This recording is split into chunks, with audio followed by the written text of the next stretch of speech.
On a une problématique du coup d'incendie, en fait, de feux de forêt. Et donc pour se prémunir contre ces incendies, on va donc débroussailler des zones forestières, comme ici. Donc habituellement c'est réalisé avec des actions mécaniques. Et nous donc du coup, grâce à des financements d'un projet européen Interreg Maritimo Med-Forest, on a l'opportunité de mettre en place un test expérimental d'éco-débroussaillement avec le pâturage d'ânes. C'est en fait grâce au pâturage des ânes, donc à leur action en fait de brouter ce qui correspond au combustible, en fait, ce qui est de la végétation qui risque de s'enflammer en cas donc, de départ de feu.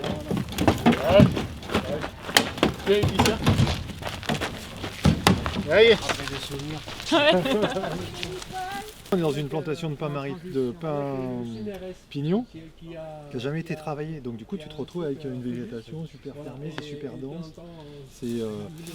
En termes de biomasse, là c'est catastrophique, quoi. Sachant que le risque d'un départ de feu sur l'île, il est fortement sur les plages. Donc c'est dire toutes les arrière-plages, il faut essayer de diminuer la biomasse.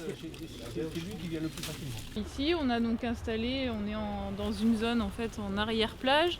C'est une zone un peu de confinement où il y a du passage avec de la population, donc c'est une zone importante à protéger, une zone à enjeu. Donc on a décidé d'installer 4 ânes pour une durée de 3 mois. Et donc on a réalisé avant de les installer des relevés floristiques de la végétation. Là on va les laisser pâturer dans différentes zones et puis on va évaluer ensuite quels ont été leur impact et leur efficacité ou non.